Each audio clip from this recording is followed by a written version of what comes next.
હા શીખબર એને પાટો યાર કેટલો સોજો આવી ગયો બોલો, એટલો ફીટ પાટો બાંધ્યો એને.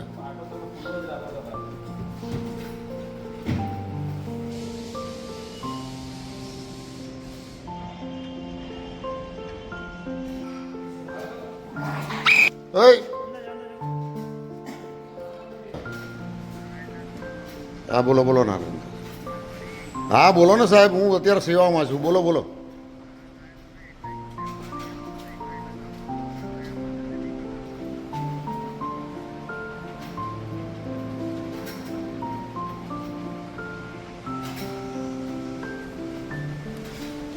રિક્ષા એક જણની માંગીને લાવ્યો. બોલો સાહેબ, લાવી દો કીધું યાર ભાઈ રિક્ષા. તો યાર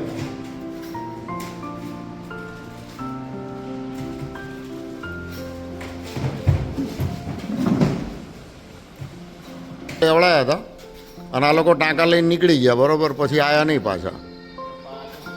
એ બીજી ગાડી બોલાવી હતી કોઈ. અત્યારે પરુ કેટલું કાઢ્યું અંદર, જો તો ખરા.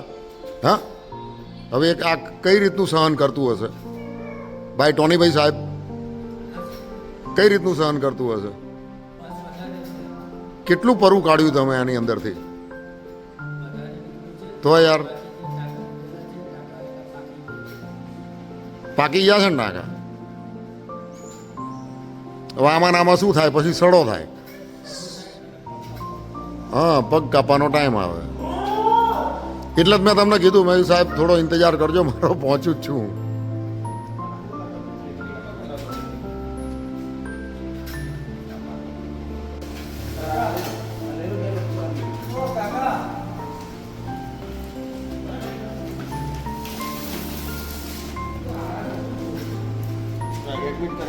હા એડમિટ કરાય.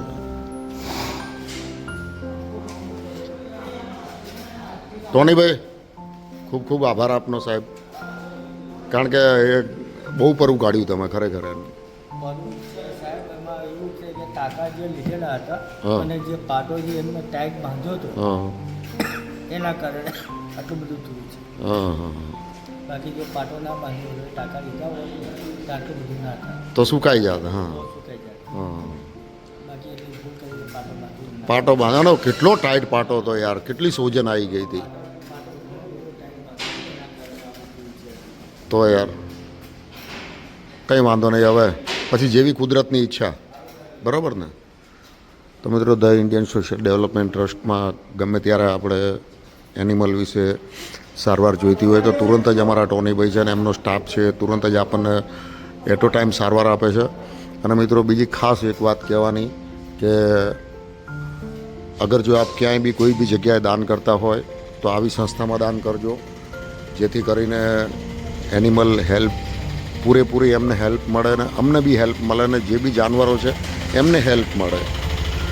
કારણ કે આજે અમને હેલ્પ એ રીતે મળે કે ગમે ત્યારે અમે આ ડોગ લઈને આવીએ એટલે તુરંત જ એને સારવાર મળી જાય, એને પૂરતી દવાઓ મળી જાય, એ બધું એને મળી જાય. મિત્રો અમે ગમે તેમ કરીને ડોગને કદાચ એમને કોઈ પ્રોબ્લેમ હોય તો ગાડી દૂર હોય તો આવી ના શકે તો અમે પણ લઈને આવીએ. આ રીતે કોઈ બીનું વાહન માંગીને પણ અમે લેતા આવીએ. પણ અત્યારે હાલ દવાની બી થોડી જરૂર હોય છે કે ભાઈ કોઈ બી એનિમલ ડોગ હોય એને પૂરતા ડોઝ આપવા પડતા હોય છે. તો મિત્રો તમારા જેવા થકી આ બધું થતું હોય છે તો એમનો આ હેલ્પલાઇન નંબર છે, એની ઉપર બી તમે જે બી તમે યથાશક્તિ પ્રમાણે જે બી કરવું એ કરી શકો છો. મિત્રો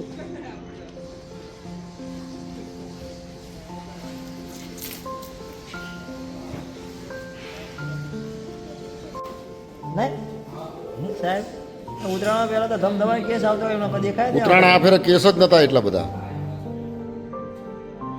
ડોક્ટર સાહેબને વાગી દઉં ખબર પગમાં? હા મને ખબર છે ને સળિયો, હજુ ખબર કાઢવા નહીં આવવાનું મારે. 3 દિવસમાં રિઝલ્ટ લાવું ને 3 દિવસમાં તાકવા જ છે. હે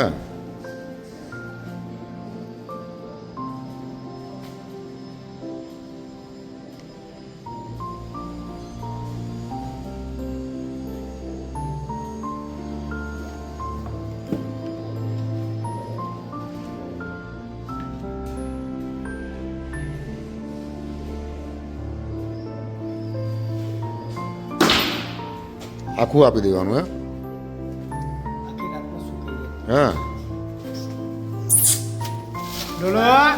હાથ પકડજે, હાથ પકડજે, હાથ પકડજે. આ બધું અંદર જજો. બસ.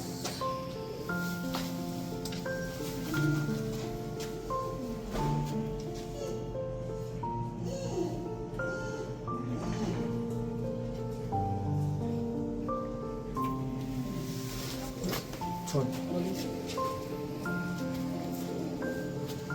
Thank you સાહેબજી.